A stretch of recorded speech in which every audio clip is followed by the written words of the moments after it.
স্বাগতন্য পক্ষে আপনাদের সাথে আছি আমি ইশরাত জাহান উর্মি। শুরুতেই জানিয়ে দেব নারীর অধিকারের সংগ্রাম আর নিরন্তর মর্যাদা প্রতিষ্ঠার বিভিন্ন দিক নিয়ে এই অনুষ্ঠানে কথা বলি আমরা। আর এই সমাজে নারীর বিভিন্ন প্রতিবন্ধকতা পেরিয়ে সামনে এগিয়ে যাওয়ার গল্প তুলে ধরি অন্য পক্ষ অনুষ্ঠানে। জাতিসংঘ অভিযোগ করেছে গাজায় নারী ও শিশুদের লক্ষ্য করে হামলা চালাচ্ছে ইসরায়েল। সারা পৃথিবীতেই যে কোনো সংঘর্ষ, রাজনৈতিক ডামাডোলে আক্রান্ত হয় নারীরা। বাংলাদেশের নারী ধর্ষণ, ক্যাটকলিং, তুলে নিয়ে আটকে রাখা, নারীকে দমাতে এসবই চলছে। আজ অন্য পক্ষে আলোচনা, নারী কেন সবসময় লক্ষ্যবস্তু হয় এই বিষয়ে। আমার সাথে আছেন ঢাকা বিশ্ববিদ্যালয়ের নৃবিজ্ঞান বিভাগের অধ্যাপক জুবাইদা নাসরিন এবং আছেন আইইউএর শিক্ষক, মেন্টাল হেলথ ফার্স্ট এইডার মুনমুন রিফাত। দুইজনকে স্বাগত জানাচ্ছি আজকের এই অনুষ্ঠানে। এমন একটা দিনে আসলে আমরা কথা বলছি যখন গাজা জ্বলছে। আমি শুরুতেই গাজা নিয়ে কথা বলছিলাম এবং সেই সাথে একই সাথে জুবাইদা নাসরিন, আপনি যদি দেখেন যে বাংলাদেশের পরিস্থিতিটা বিভিন্নভাবে অনলাইন মব থেকে শুরু করে সব কিছু। শুরুতে আমি একটু মুনমুন রিফাত আপনাকে দিয়ে শুরু করি, কারণ মাত্রই এসে বসেছেন জুবাইদা নাসরিন, উনি একটু সময় নিক। আপনি যদি আমাকে একটু বলেন মুনমুন রিফাত, যে এই যে অনলাইনে একটা মব হয় এবং সব কিছু মিলে যে পরিবর্তিত পরিস্থিতি হলেই নারীকে ভুগতে হয়, সেটা কোনো নতুন কথা না, পুরনো কথা।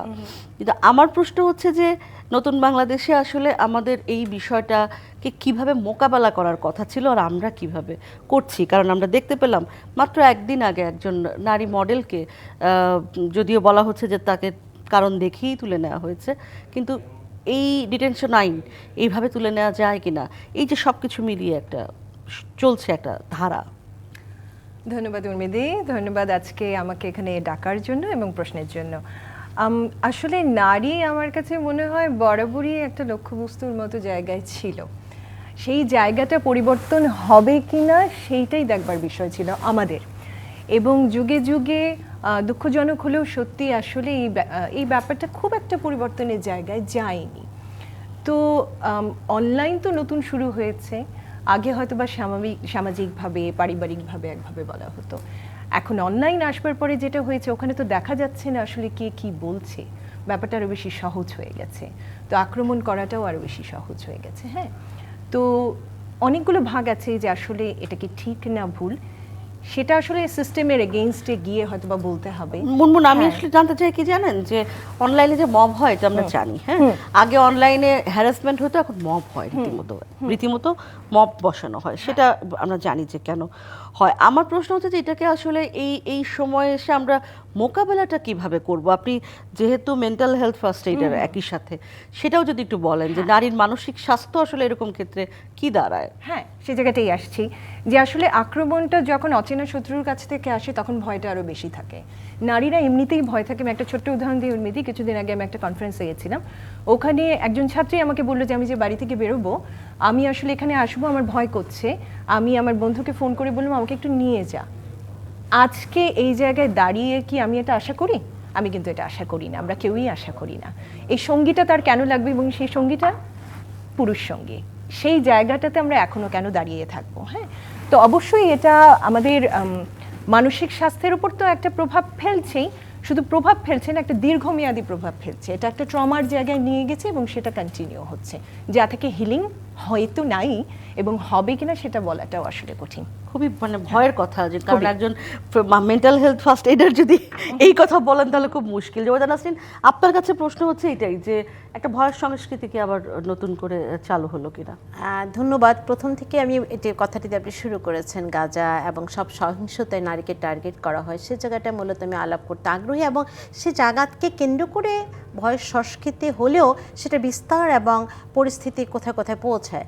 এখন দেখুন, এই গাজা বিষয়ে আমাদের দেশে কিন্তু প্রতিবাদ হচ্ছে, সব পৃথিবীর সমস্ত দেশে। হ্যাঁ, নারীরা কিন্তু এগিয়ে আসছে, কিন্তু যেখানে যুদ্ধ, সংঘাত, সহিংসতা, সেখানে নারীর একটা দেহকে কেন্দ্র করে আক্রমণটা করা হয়, নারীকে মানসিকভাবে হেনস্থা করে আক্রমণটা করা হয়, নারীকে অর্থনৈতিকভাবে নারী যেন ভার্নারেবল থাকে সেভাবে কিন্তু হেনস্থা করা হয়। সুতরাং নারীর হেনস্থার যে চতুর্মুখী মাল্টিপল আমরা যেটাকে বলছি দিক, সেগুলো একটা যুদ্ধের সময় যখন করা হয়, এই জন্য কিন্তু ধর্ষণ এগুলোকে বলা হচ্ছে যুদ্ধাপরাধ, যখন একটা বিশেষ পরিস্থিতিকে নারীকে টার্গেট করা হয়। কারণ নারীর নাজুকতা সর্বক্ষেত্রে, সর্বদেশে, সব সমাজে এখানে পারিবারিক, গোত্র, জাতির নাজুকতা হিসেবে ট্রিট করা হয় এবং সবসময় এটাকে হাতিয়ার হিসেবে ব্যবহার করা হয়। আর এখন যে পরিস্থিতি বাংলাদেশের প্রেক্ষিতে আমরা যদি বলি, এই আজকে যারা গাজা বিরোধী আন্দোলন করছে তারাই কিন্তু অনলাইন এবং অফলাইনে অনেক ক্ষেত্রে দেখা যাচ্ছে তারাই কিন্তু হেনস্থা করছে নারীকে। তাহলে দেখুন এই যে একটা আদর্শিক বিরোধিতা, নারী ক্ষেত্রে ডান বাম জামাত ধর্ম সবাই এক, এই যে এই বিষয়টাকে আমাদের সবচেয়ে বেশি মোকাবেলা করতে হবে আদর্শিক জায়গাটা। কেন এই যে যেটা আমরা বলছি যে মানে সাইবারে বুলিংয়ের পাশাপাশি আমরা দেখছি সাইবার মব হচ্ছে। এখন সাইবার মবে বেশিরভাগ ক্ষেত্রে দেখা যাচ্ছে আমরা যে বলছি বট, একটা শব্দ আছে যেটা টেকনোলজির, যেটা বলছে যে বট মানে আননোন আইডি। এখন আইন দিয়ে কিন্তু সব সুরাহা হবে না, আইন দিয়ে সমস্ত কিছু মোকাবেলা হবে না। কারণ যখন নারীর ক্ষেত্রে আইনের ব্যবস্থা হবে, আমরা দেখছি যে সাম্প্রতিক সময় যে মডেলকে তুলে নেওয়া হয়েছে, কারণ দেখাচ্ছে। কেন কারণ দেখে কি কোনো কিছুকে বৈধ করা যাবে? এবং নারীর ক্ষেত্রে বেশি কারণ দেখানো হচ্ছে। এর আগে আমরা যদি আমরা দেখি যে মডেলটা বাংলাদেশে বর্তমানে নারী মডেলটা খুব বেশি কর্মকাণ্ড করতে পারছে না, তৌহিদি জনতার মুখে পড়ছে। এবং এই যে অনলাইনের যে মব, সেটাও কিন্তু অনলাইন তৌহিদি জনতারাই করছে বটের আইডির ব্যবহার করে। তো সেখানে আমার কাছে মনে হচ্ছে যে এই যে নারীকে, এখানে আমি একটু যোগদান আসলে আমি যদি বলি যে আসলে শুধু তৌহিদি জনতা করছে, সেখানে আসলে আমি জানি যে আপনি যেটা বলছিলেন ডান বাম সবাই, নারী প্রশ্নে ডান বাম তৌহিদি জনতা, ইসলামিক জনতা এবং আমরা মানে যেটা অ্যাপারেন্টলি বিপ্লবী জনতাও সবাই এক কাতারে হয়ে যাচ্ছে এবং নারীর দোষ খোঁজা। এখন এখানে আইন দিয়ে কিন্তু আসলে এটা যে খুব সুরাহাবে মোকাবেলা করা যাবে আমি এটা মনে করছি না। কারণ আইন দিয়ে যদি করা যেত তাহলে এটা হয়ে যেত। এখন আইন প্রচুর আছে এবং সাইবার বুলিং বিরোধী আইনও আছে। এখন কেন নারীর বিরুদ্ধে যখন এটা হচ্ছে তখন আমাদের এক ধরনের গড়িমসি, আমাদের একটা ঢেলা ভাবনা। আমি আসলে আবারও ফিরবো, আমার মনে হয় একটা বিরতি নিয়ে আমি একটু গুছিয়ে কথা বলি, বিশেষ করে ভয়ের সংস্কৃতি, এটা নিয়ে আমরা একটু কথা বলতে চাই। একটু ফিরছি একটা বিরতির পর, অন্য পক্ষে একটা বিরতি নিচ্ছি, সাথেই থাকুন, ফিরছি বিরতির পর। আবারও স্বাগত অন্য পক্ষে। আজ অন্য পক্ষে কথা বলছি সব সময় নারী কেন লক্ষ্যবস্তু হয় এই বিষয়ে। মুনমুন রিফাত, একটা বিষয় আমরা আসলে বলতে চাই, কারণ আমরা কেন কি ঘটছে সেটা আমরা মোটামুটি বুঝতে পারি, কিন্তু আমরা আসলে উত্তরণের পথ খুঁজতে চাই, যেহেতু শেষ অংশে আছি। এই যে ভয়ের সংস্কৃতি, যেটি বিরতির সময় জুবাইদা নাসরিন বলছিলেন, যে মূলত হচ্ছে এটা নারীকে ঘরে ঢোকানো, নারীকে ভয় দেখানো এবং নারী যাতে সেলফ সেন্সরশিপ করে, ইতিমধ্যে আমরা করছি, সেই বিষয়গুলোকে সামনে আনার জন্যই আসলে এই ঘটনাগুলো ঘটানো হয়। আসলে কি আপনার এইভাবে ভয় দেখিয়ে নারীকে দমানো যাবে বা গেছে? সেই প্রমাণ তো আছে, আসলে ইরানে আছে, বিভিন্ন জায়গায় আছে। ভয় দেখে আসলে দমানো যাবে না। ভয় দেখে আমরা কাকে দমাতে চাই? যাকে আমরা ভয় পাই।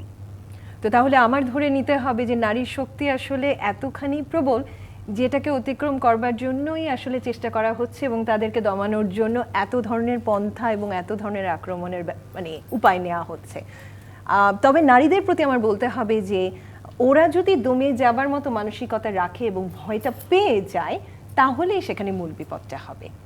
নিজেকে যদি আমি শক্ত রাখি, নিজের মনটাকে যদি ধরে রাখবার চেষ্টা করি এবং সেটা যদি কর্মে প্রকাশ করি যে আমি পারবো, তবে কিন্তু আসলে যত আক্রমণই আসুক না কেন সেটা পার হয়ে যাওয়া সম্ভব। যুগে যুগে নারীরা পেরেছে। হয়তো অনেক রকম প্রতিবন্ধকতা আসে, কিন্তু পারা যায়, আসবে। জুবাইদা নাসরিন, আমি একটা বিষয় বলতে চাই কি, দেখেন আমরা এই বিষয়টা অনেকবার কথাও বলেছি যে সবকিছুতে নারীকে এক্সক্লুড করার যে বিষয়টা, এটা নিয়ে আমরা একদম অনেক দিন ধরেই কথা বলছি। বিশেষ করে নতুন বাস্তবতা, নতুন বাংলাদেশে নারীরা যে আন্দোলন করলো, তাদেরকে বাদ দিয়ে অনেক কিছু করা হয়, সেটা নিয়ে কথা বলেছি। এক্সক্লুড করার এই বিষয়টা এখন আমরা একেবারে মনে হয় যে একেবারে কি বলবো, যে একেবারে এটা সব জায়গায় উদাহরণ হয়ে গেছে। এই যে আজকে ধরেন এত বড় একটা মার্চ ফর গাজা হবে, সেখানে আসলে আমরা কয়জন নারীকে দেখতে পাবো? আমি একটু আগে লাইভ দেখছিলাম, আমি কিন্তু দেখলাম না যে কিন্তু এই হামলার বিরোধিতা তো আসলে নারী, পুরুষ, শিশু, ধর্ম, বর্ণ নির্বিশেষে করার কথা ছিল। এই যে এক্সক্লুড করার বিষয়টা, এটা কি বার্তা দেয় আসলে? দেখুন, একটি হলো যে নারী পুরুষ সবাই এবং অন্যান্য লিঙ্গের সবাই এই হামলার বিরোধিতা করছে এবং নারী কিন্তু টার্গেটেড হয়ে সহিংসতার শিকার হচ্ছে। এটা আজকে জাতিসংঘ বলেছে। বলছে জি। এবং দেখুন কিন্তু এই নেতৃত্বে মিছিল মিটিংয়ে নারীকে রাখা হচ্ছে না, কিংবা নারী ভয়েও যেতে চাচ্ছে না, দুটোই হতে পারে। এখন দেখুন এই এক্সক্লুশনের পলিটিক্সটা পরিবার থেকে রাষ্ট্র। হ্যাঁ, এই যে আপা একটা কথা বলছেন, আমরা স্বামীকে ভয় পাই, স্বামীর ভয়ে স্ত্রীরা সেলফ সেন্সার্ড হয়ে সংসার করে। তারপর আস্তে আস্তে আস্তে আস্তে যে সেলফ সেন্সারশিপের যে বিষয়টা, সেটা দেহ থেকে মন। আপনার এই যে আপনার লাকি আক্তার থেকে শুরু করে যে আমরা তাকে শাহবাগী তকমা দিয়ে সামিনা লুৎফা বিভিন্ন কিছু সমর্থক বলে, কিংবা তাকে বাদ দেওয়া অথবা বাদ দেওয়া, হ্যাঁ বিভিন্ন বিষয়কে বিভিন্ন যে তাকে বাদ দেওয়া হবে কারণ সে এরকম, তাকে বাদ দেওয়া হবে কারণ সে অনেক ভয়েস রেজ করে। যেমন আমি ব্যক্তিগত আমাকে অনেক কিছু থেকে বাদ দেয় কারণ সে আওয়াজ বেশি তোলে। এই যে আওয়াজ নিচে থাকতে হবে, আওয়াজ নিচে থাকবে, হ্যাঁ বলে যে না ও সব কিছু ঝামেলা করবে। ঝামেলা মানে কি? যে নারীর কণ্ঠস্বর আমি শুনতে চাই না। হ্যাঁ, এবং একটা জিনিস আপনি দেখবেন, আপনি যেহেতু মেন্টাল এইড নিয়ে কাজ করেন, আমি একটু এখানে মুনমুনের কাছ থেকে ফিরি। মুনমুন, আপনি দেখবেন যে ছেলেরা যে কথা বলছে একই কথা মেয়েরা বললে মেয়েদের কথা বেশি শোনা যায়। মনে হয় এই মহিলা বেশি কথা বলছে, তার কণ্ঠ ক্যানকেনে লাগছে, তাকে চুপ করিয়ে দেওয়ার এক ধরনের প্রবণতা। এটা কি আসলে একদম মানসিকভাবেই আমরা এইভাবে ভাবি? একদম একটা মেন্টাল জিমন্যাস্টিক্স আছে, যেটা আমি বলি যে একদম প্রথম থেকে পিতৃতন্ত্র তো আছে, চলে তো যায়নি। হ্যাঁ, তো সেটার মূল জায়গাটা কোথায়? যে মেয়েদেরও, যে আমরা মজা করছিলাম যে আওয়াজ নিচে, হ্যাঁ, তো ওই জায়গাটা থাকতে হবে। একটা মেয়ে যখন কথা বলবে তখন সামনে দাঁড়ানো মানুষটার মনে হবে ওর তো কথা বলবার কথা না, ওর আওয়াজটা এত উপরে যাবার কথা না, কিছু মার্কার আছে। এবং ধরেন যে সমস্ত পলিটিক্যাল নারীরা কথা বলে, লিডাররা, নারী লিডাররা, তাদেরকেও বলা হয় যে এই মহিলার কলা বেশি কথা বলে, এবং খুব মক করা হয়, ভাবে বলা হয়। তার হয়তোবা সে দেখতে কেমন, কিংবা তার গলার আওয়াজ, এগুলো কি আমরা পুরুষের ক্ষেত্রে অতখানি করি? রুমিন ফারহানাকে নিয়ে যা হয় তা কি আসলে কোনো মুনমুনার সঙ্গে আমি একটু যোগ করি। দেখুন ঝগড়াটের শব্দটা নারীর সাথে, নারী যখন কথা বলে আওয়াজ তোলে খুব ঝগড়া করছে, ঝগড়াটে। হ্যাঁ, একদম একদম। দেখুন ওই আওয়াজটা প্রতিবাদ, প্রতিরোধ এবং তার গলার স্বরের মধ্যে দিয়ে, হ্যাঁ পুরুষ করলে এটা পুরুষের আওয়াজ বড় হবে, পুরুষের আওয়াজ জোরে হবে, প্রতিবাদ, নারী করে ঝগড়া। হ্যাঁ, এই যে একটা ডাইকোটমির মধ্যে নারীকে দেখা যে নারী তো এরকম করার কথা বলার কথা না। হ্যাঁ, তো এই যে একটা তকমা দেওয়ার মধ্যে দিয়ে যে একটু গলার আওয়াজটা বড় মানে স্বচ্ছভাবে প্রতিবাদ জানাবে, তাকে কিন্তু ওখান থেকে বাদ দেওয়া হবে যে ও তো ঝামেলা করবে, ও তো ঝগড়াটে। হ্যাঁ, এই যে নারী ঝগড়াটে তকমা দিয়ে নারীকে বাদ দেয়া, নারী পারে না নারীকে মানে বাদ দেয়া, নারী আপনার কিছু জানে না বলে তাকে বাদ দেয়া, এই যে একটা পুরোটা ডিসকোর্স থেকে আসলে নারী টার্গেট হবে শুধু সহিংসতার। আপনার 71-এও যদি আমরা দেখি নারীকে দেখা হচ্ছে যে ধর্ষণের শিকার নারী, কিন্তু অন্য অন্য জায়গায় নারী শহীদ হয়েছে, শহীদের সঙ্গে নারী যায় না, যোদ্ধা নারী যায় না, কারণ নারীকে আমরা ভাবে দেখতে অভ্যস্ত। তো এই যে একটা বিষয় যে একটা ডাইকোটমির মধ্যে, এবং নারীকে দেখা হয় মুক্তিযোদ্ধাদের খাবার রান্না করা, এই যে রান্না করা হিসেবে, এটাও তো একটা যুদ্ধই। হ্যাঁ, না এছাড়া আমি একটা শহীদ নারী নিয়ে কাজ করছি, আমি 35 জন নারী শহীদের মানে হিস্ট্রি তৈরি করেছে। সেখানে কিন্তু এই যে আপনার নারীকে শহীদ হিসেবে না, এবং একই ঘটনায় নারী পুরুষ যখন দুজনেই পাকিস্তান সেনাবাহিনী গুলিতে মারা গেলেন, পুরুষের ক্ষেত্রে লেখা হলো শহীদ, নারীর ক্ষেত্রে বলা নিহত হয়েছেন। এবং একই কিন্তু আমরা 24 অভ্যুত্থানেও দেখেছি, নারীর ক্ষেত্রে প্রথমে লেখা হচ্ছে নিহত হয়েছেন। তো এই যে একটা বীর কাকে বলা হচ্ছে।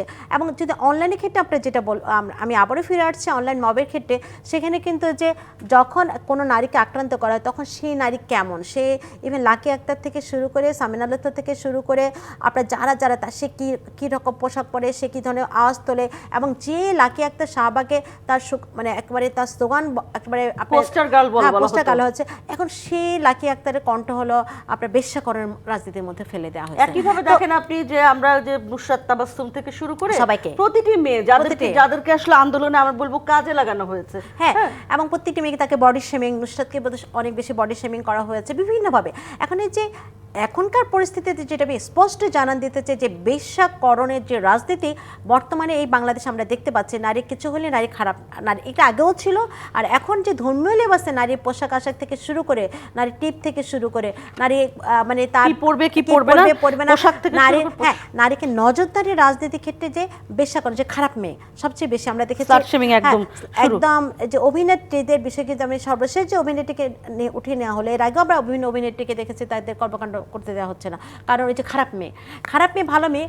অন্যদিকে ঢাকা বিশ্ববিদ্যালয়ে হিজাব র্যালির মধ্যে দিয়ে যে আদর্শ নারীর যে একটা মানসিক এবং সামাজিক সুশ্রী আমাদের মনোজগতে প্রবেশ করে দেওয়া হয়, এবং এইভাবে কিন্তু নারীকে ডাউন করে তাকে ব্যাক ফুটে নিয়ে যাওয়া হয়, তাকে একটা বিশেষ চেহারা দেখানোর। আবার আপনাকে বলছে যে যে ভয়ের সংস্কৃতি, এটা শুধু শারীরিক ভয় না, এটা মানসিক ভয়, একদম। এটা অবশ্যই, এটা আপনার অর্থনৈতিক ভয়। নারী ঘরের মধ্যে থাকবে, নারী আওয়াজ তুলবে না, নারীকে মানসিকভাবে ডাউন করা হবে অনলাইন আপনার মব সব দিয়ে, জায়গায় সব একেবারে। জায়গায়। জি। আর মুনমুন রিফাত, আপনি যদি একটু একদম শেষ পর্যায়ে আছি, আমি এইটুকুই জানতে চাই যে মানসিকভাবে নারীকে শক্তি অর্জনের জন্য আসলে এই পরিস্থিতিতে কি করতে পারে একজন নারী, সেটি যদি একটু বলেন। খুবই জরুরি প্রশ্ন উর্মিদি। একটা বড় ব্যাপার হচ্ছে কি, আমার যদি বের হওয়ার সময় ভাবতে হয় যে আমি কি পরে বেরোবো, সেটাই তো আমাকে অর্ধেক পিছিয়ে নিয়ে চলে যাচ্ছে।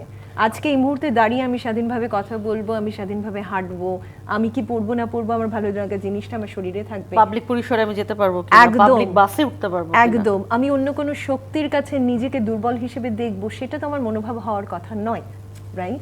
তো ওই জায়গা থেকে আমার মনে হয় সিস্টেম তো একদিন আমরা পাল্টাতে পারবো না, হচ্ছেও না, হয়তো বা হবে সামনে, আমি আশাবাদী। কিন্তু আপাতত এই জায়গায় দাঁড়িয়ে আমরা নিজেদেরকে শক্ত করাটা এবং সেলফ কেয়ার এতখানি শক্ত করা যে নিজেকে অ্যাকসেপ্ট করা, নিজেকে ভালো। একটা মানুষ আমাকে বলে তুমি মোটা, ওটা শুনে আমি মানে একদম সারাদিন নাওয়া খাওয়া ছেড়ে দিলাম, এটা করা যাবে না। আমি আয়নার দিকে তাকিয়ে এটা বলতেই পারি আমি যেমন, আমি সেভাবে নিজেকে অ্যাকসেপ্ট করছি এবং I am happy with it. ওই যে থাকে না যে কারিনা কাপুরের একটা ডায়লগ ছিল যে, ম্যা আপনি ফেভারিট হু। আমি মনে হয়েছে যে এটা একটা মন্ত্রের মতো, যে I should be my favourite, I should accept my self, start from there. অনেক ধন্যবাদ জুবেদা নাসরিন এবং ধন্যবাদ মুনমুন রিফাত। হয়তো খুব ছোট করে আমরা আলোচনাটা করি, কিন্তু এই আলোচনা নিশ্চয়ই আমরা চালিয়ে যাব। অবশ্যই। ধন্যবাদ জুবেদা নাসরিন, ধন্যবাদ মুনমুন রিফাত। আবারও এই ছিল আজকের অন্য পক্ষে, ডিবিসি নিউজের সঙ্গেই থাকুন 24 ঘন্টা।